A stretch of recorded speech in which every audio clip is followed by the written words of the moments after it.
दीपक जायसवाल जी के कविता संग्रह बुद्ध और फराव से कविता बुद्ध और फराव। मिस्र के फराव अपने ऐश्वर्य को बनाए रखने के लिए मृत्यु के बाद की दुनिया के लिए भी सोना चांदी अपनी कब्र में साथ ले गए। दफनाए गए हजारों हजार गुलाम जीते जी कि राजा जब अपनी कब्र में हो कि जब कभी एक रोज फिर जी उठें तो उसके पैर धूली धूसरित न हो। ईसा पूर्व में ही कपिलवस्तु में भी एक राजा का राजपाट था। एक रोज अकूत धन राजपाट भरी जवानी में छोड़ वह साधु हो गया। बरसों बरस भूखा प्यासा भटकता रहा इस आस में कि दुनिया के लिए वह एक रोज मुक्ति का रास्ता खोज निकालेगा। कंदराओं, गुफा गेहूं, नदी पहाड़ों, जंगल, आश्रम, मठों में धूल फांकता रहा। हर एक ज्ञान के सोते में उसने अपने चक्षु डुबोए कि एक रोज दुनिया के अनंत हृदयों के असीम दुख पीड़ाओं को वह हर लेगा। उसने वीणा के तारों को कसा, उसके मेरुदंड वीणा के तार हो गए। पीपल के पेड़ के नीचे तप में बैठा सिद्धार्थ उसकी सोरों के साथ पाताल गया। शाखाओं फुनगियों के साथ आसमान।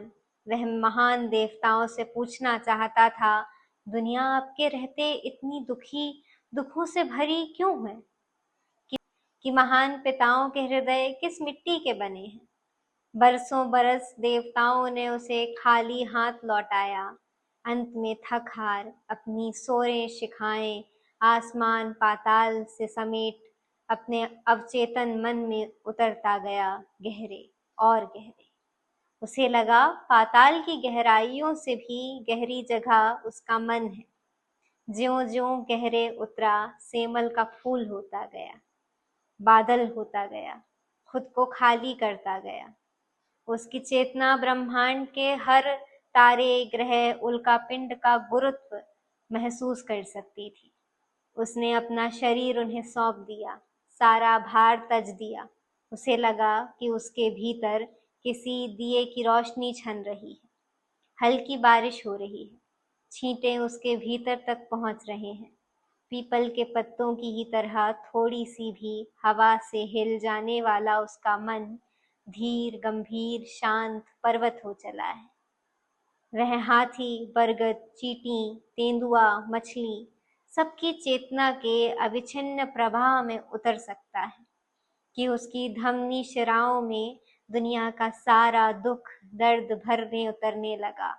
करा उठे बुद्ध अनंत हृदयों की पीड़ा से। मिस्र के फराओं खुफू ने जीते जी 20 बरस तक खुद की कब्र बनवाई। गीजा के पिरामिड चाबुक से, हजारों लाखों गुलामों से, उनके खून से, 20 लाख ढाई हाथी वजनी पत्थरों से ये महान पिरामिड ऐसी जगह बनाए गए कि इन्हें इजराइल के पहाड़ों से यहाँ तक कि सुदूर चांद की जमीन से भी देखा जा सकता था। पिरामिड के बाहर पाषाण खंडों को इतनी कुशलता से तराशा और फिट किया गया कि जोड़ों में एक ब्लेड भी नहीं घुसाया जा सकता।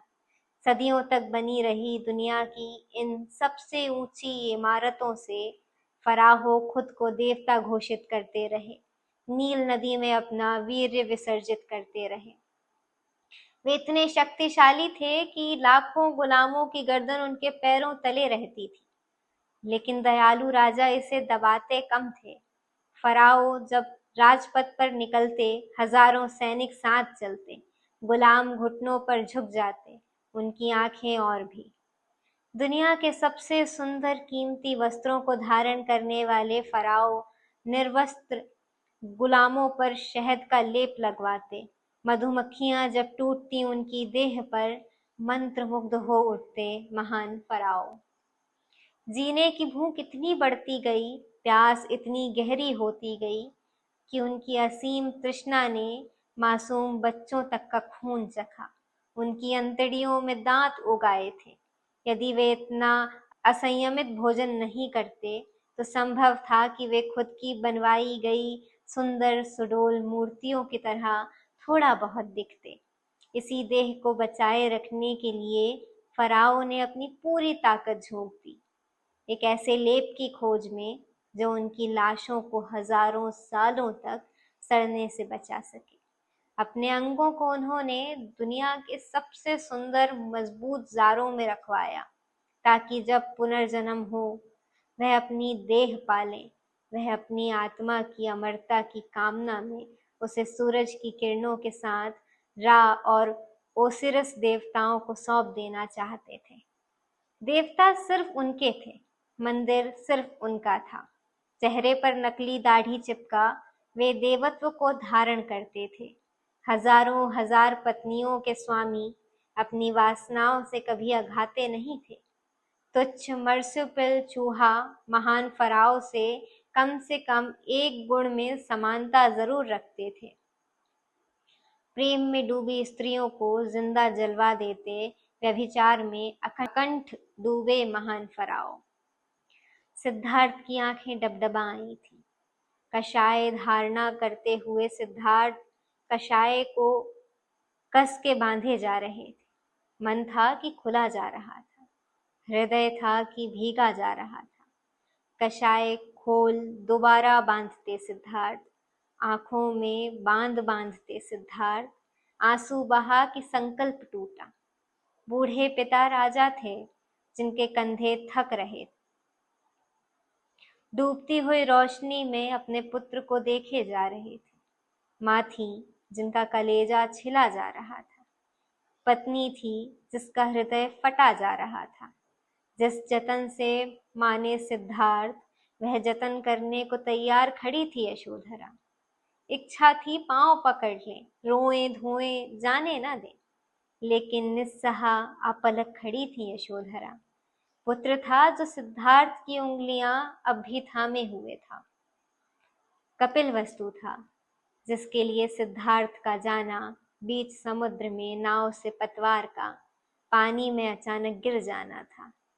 तूफान में किसी छांव देने वाले भारी दरख्त का गिरना था जो अब तक धरती को अपनी सोरों से पकड़े हुए था। सिद्धार्थ थे कि जो उखड़ने के बावजूद भी अपनी सोरों में मिट्टी थामे हुए जा रहे थे। सब कुछ छोड़े कहाँ जा रहे थे? क्यों जा रहे थे सिद्धार्थ? सिद्धार्थ सन्यासी हो गए, केश काट डाले। जो ज्ञान इस संसार के दुखों को कम नहीं करता, दया और करुणा नहीं भरता, उसको ढोकर आखिर क्या करते सिद्धार्थ? धूप, बारिश, ठंड, भूख सहते हुए दुनिया की सारी पीड़ाओं के उत्तर तलाशते सिद्धार्थ ने खुद का होना छोड़ दिया। तृष्णाओं को विसर्जित किया निरंजना नदी में। उस वक्त जलवाष्प संघनित हुए, बादल धरती छूने लगे। कमल दल, सीताफल, अरबी, बालसम के पत्तों पर ठहरी जल बूंदें सूरज की रोशनी में चांदी मोती होकर चमक रही थी।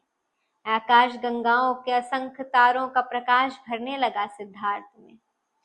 सिद्धार्थ हुए तथागत, हुए बुद्ध बोधिसत्व, सबके निर्वाण मंगल के निमित्त। भंते कहते ही आंसू फूट पड़े अंगुलिमाल के। घृणा हिंसा को जयी किया बुद्ध ने प्रेम करुणा से। इस धरती की सारी हवा, पानी, आग, हिरण, कछुए, जंगल का पत्ता पत्ता उनके प्रेम में था। तथागत की आंखें उनके गुरुत्व में अर्ध निर्मलित हो गईं।